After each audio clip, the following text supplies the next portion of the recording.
بسم اللہ الرحمن الرحیم۔ جب ہمارے نبی پاک صلی اللہ علیہ وسلم اپنی ماں کے پیٹ میں تھے تو حضرت آمنہ رضی اللہ تعالیٰ عنہ فرماتی ہیں کہ میں بہت عجیب چیزیں دیکھتی تھی۔ بادل ہر وقت میرے سر کے اوپر رہتے کہ کڑی دھوپ میں بھی مجھے گرمی نہ لگتی۔ جب آپ پانی بھرنے کے لیے کنویں پر تشریف لے جاتی، وہ فرماتی ہیں کہ پانی خود بخود اوپر آ جاتا اور میں آرام سے بھر لیتی تھی۔ راستے میں چلتے ہوئے درخت اور ٹہنیاں جھک جاتی جیسے وہ مجھے سلام کر رہے ہوں، میں حیران ہو کر رہ جاتی۔ اسی طرح حضرت آمنہ رضی اللہ تعالیٰ عنہ فرماتی ہیں کہ میں عورتوں سے سنا کرتی تھی کہ جب بچہ ماں کے پیٹ میں ہوتا ہے تو ماں کو بہت تکلیفیں جھیلنی پڑتی ہیں، لیکن میں بہت حیران ہوتی کہ مجھے تو ایسی کسی تکلیف کا سامنا نہیں ہے، یہاں تک کہ جب تک میرا بچہ میرے پیٹ میں رہا مجھے سر درد تک نہ ہوا۔ حضرت آمنہ رضی اللہ تعالیٰ عنہ فرماتی ہیں کہ مجھے خواب بھی بہت عجیب آتے تھے۔ جب میں سوتی تھی تو خواب میں اکثر دیکھتی تھی کہ میرے جسم سے کوئی نور نکل رہا ہے جس نے ساری دنیا کو روشن کر دیا ہے۔ یہ سب دیکھ کر مجھے یقین ہو چکا تھا کہ میرے پیٹ میں جو بچہ ہے وہ واقعی کوئی عام انسان نہیں ہے۔ نبی پاک صلی اللہ علیہ وسلم کے دادا عبد المطلب دن رات کعبے کے پاس جا کر کعبے کا غلاف پکڑ کر رو رو کر دعائیں فرماتے کہ یا اللہ، میرا بیٹا عبداللہ تو اس دنیا میں نہیں رہا، لیکن اس کے ہونے والے بیٹے کی حفاظت فرمانا اور میرے عبداللہ کی نسل کو باقی رکھنا۔ یہودیوں کی کتاب تورات میں لکھا تھا کہ جب آخری نبی آئے گا تو اس کی پیدائش سے 10 دن پہلے آسمان پر ایک لال رنگ کا ستارہ چمکنے لگے گا۔ وہ جانتے تھے کہ آخری نبی مکہ میں یا اس کے ارد گرد پیدا ہوگا، اس لیے صدیوں سے وہ لوگ اس سرزمین کے ارد گرد آباد ہو رہے تھے، خاص طور پر مدینہ اور اس کے ارد گرد وہ بسنے لگے تھے۔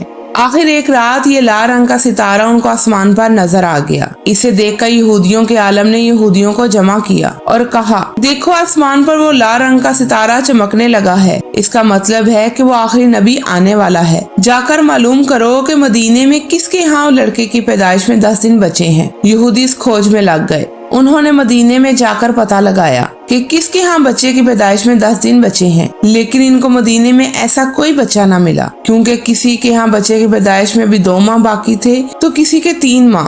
تو یہودی عالم کہنے لگے کہ مکے میں جا کر دیکھو۔ سارے یہودی مکہ میں جمع ہوئے تو وہاں 5 عورتیں تھیں جن کے ہاں بچے کی پیدائش ہونے والی تھی۔ تو یہودیوں نے کہا، ایسا بچہ کون سا ہے جس کا باپ وفات پا چکا ہو؟ لوگوں نے بتایا کہ عبد المطلب کا پوتا ہونے والا ہے اور اس کا بیٹا عبداللہ وفات پا چکا ہوا ہے۔ یہ سن کر وہ عالم چلاتے ہوئے واپس چلے گئے اور کہنے لگے، ہائے افسوس، نبوت ہم یہودیوں سے نکل کر مکہ والوں کے پاس پہنچ چکی ہے۔ آخر وہ وقت آ گیا جب سرور دو کائنات کی پیدائش ہوئی، جس کی وجہ سے اس کائنات کو بنایا گیا اور اس کی ہر چیز کو تخلیق کیا گیا۔ اس کا نور نہ ہوتا تو کچھ بھی نہ ہوتا، وہ بچہ جو انگلی کے اشارے سے چاند کے 2 ٹکڑے کر دیتا۔ اس بچے کی پیدائش ہوئی جس کے لیے وقت رک گیا، ہر چیز تھم گئی، آسمانوں کے راستے اس کے لیے کھول دیے گئے۔ وہ نبی ہے جس کے پاس جبرائیل علیہ السلام 26,000 مرتبہ تشریف لائے۔ اس دن حضرت آمنہ رضی اللہ تعالیٰ عنہ فرماتی ہیں کہ میرے پیٹ میں ہلکا سا درد ہوا تو ان کو محسوس ہوا جیسے آج میرے بیٹے کی پیدائش ہونے والی ہے۔ آپ رضی اللہ تعالیٰ عنہ نے اس بات کی خبر بچے کے دادا عبد المطلب کو کی۔ حضرت عبد المطلب نے دائی شفا کو اپنے پاس بلایا اور کہا کہ آج رات تم حضرت آمنہ رضی اللہ تعالیٰ عنہ کے پاس ہی رہو۔ رات گزرتی گئی۔ حضرت آمنہ رضی اللہ تعالیٰ عنہ فرماتی ہیں کہ جس رات نبی پاک صلی اللہ علیہ وسلم پیدا ہوئے، اس رات چراغ میں تیل جلانے کے لیے بھی پیسے نہیں تھے۔ اس غریبی میں ہمارے آقا صلی اللہ علیہ وسلم تشریف لائے۔ ہر طرف اندھیرا تھا۔ سحری کا وقت ہوا۔ حضرت آمنہ کے پیٹ میں ہلکا سا درد ہوا۔ حضرت آمنہ رضی اللہ تعالیٰ عنہ نے دائی شفا کو بلایا۔ 1 گھنٹہ گزرا اور صبح ہونے سے کچھ دیر پہلے ہمارے آقا صلی اللہ علیہ وسلم اس دنیا میں تشریف لائے۔ ان کے اس دنیا میں تشریف لاتے ہی کمرے میں ہر سو اجالا ہو گیا۔ ہمارے آقا صلی اللہ علیہ وسلم کی پیدائش کے وقت 3 باتیں بہت عجیب ہوئیں جسے دیکھ کر دائی شفا بھی حیران رہ گئی۔ پہلی چیز کہ جب بچہ پیدا ہوتا ہے تو اس کی ناف ماں کی آنت سے جڑی ہوئی ہوتی ہے، لیکن ہمارے نبی پاک صلی اللہ علیہ وسلم کی ناف ماں کی آنت سے بالکل الگ تھی۔ دوسری چیز کہ جب بچہ پیدا ہوتا ہے تو اس کے ساتھ بہت زیادہ گندگی نکلتی ہے، لیکن ہمارے آقا صلی اللہ علیہ وسلم جب پیدا ہوئے تو اس کے اندر سے غلاظت کا ایک قطرہ بھی نہیں نکلا۔ تیسری چیز،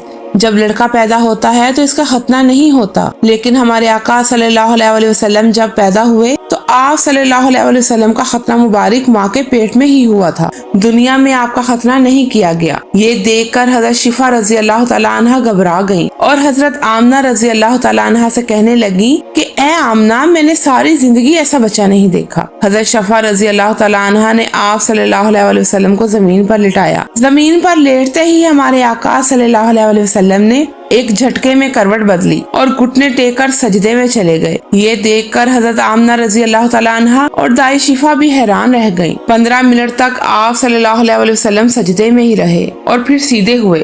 حضرت آمنہ رضی اللہ تعالیٰ عنہ فرماتی ہیں کہ میں نے اپنے بچے کو گود میں لیا تو اچانک کیا دیکھتی ہوں کہ آسمان کے تارے زمین کے قریب ہوتے چلے جا رہے ہیں، جیسے وہ سلام کر رہے ہوں۔ صبح ہونے والی تھی۔ دائی شفا نے باہر نکل کر آقا صلی اللہ علیہ وسلم کے دادا عبد المطلب کو پوتے کی خوشخبری سنائی اور کہا، اے عبد المطلب، تمہیں پوتا مبارک ہو۔ یہ سن کر رات بھر کے جاگے عبد المطلب کی تھکن ختم ہو گئی اور خوشی کے مارے ان کی آنکھوں میں آنسو آ گئے۔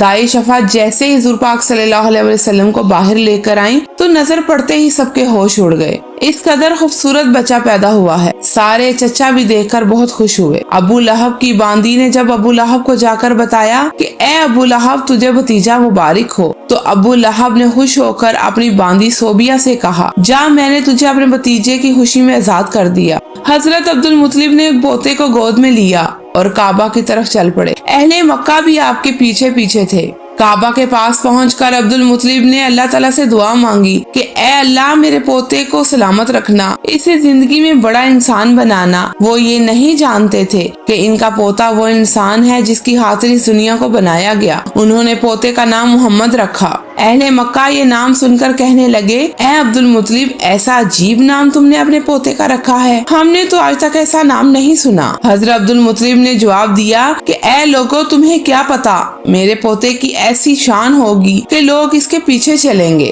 حضور پاک صلی اللہ علیہ وسلم کی جس دن پیدائش ہوئی اس دن دنیا میں موجود بت اوندے منہ زمین پر گر پڑے۔ ایران کے بادشاہ کے دربار میں 1000 سال سے آگ جل رہی تھی۔ وہ لوگ آگ کی پوجا کرتے تھے۔ آپ صلی اللہ علیہ وسلم کی پیدائش کے دن وہ آگ خود بخود بجھ گئی۔ اس دن ایک یہودی تجارت کے سلسلے میں مکہ آیا ہوا تھا۔ اس نے وہ ساری نشانیاں آسمان پر دیکھی جو کہ ایک نبی کے پیدا ہونے کی تھی۔ اس نے مکہ والوں سے پوچھا کہ یہاں کسی کے ہاں بچے کی پیدائش ہوئی ہے؟ تو لوگوں نے بتایا کہ ہاں، عبد المطلب کے ہاں پوتا ہوا ہے۔ اس یہودی نے کہا کہ مجھے چل کر دکھاؤ، میں اس بچے کو دیکھنا چاہتا ہوں۔ یہودی نبی پاک صلی اللہ علیہ وسلم کے گھر پہنچا اور حضرت محمد صلی اللہ علیہ وسلم کو گود میں لیا اور رسول کریم صلی اللہ علیہ وسلم کی پیٹھ مبارک کو دیکھا تو اس کی چیخیں نکل گئیں، کیونکہ حضور پاک صلی اللہ علیہ وسلم کی پیٹھ پر مہر نبوت دیکھی تھی اس نے۔ وہ چلانے لگا، ہائے افسوس، آج یہودیوں کے ہاتھ سے نبوت نکل گئی، اب ان کی بربادی کا وقت بالکل قریب ہے۔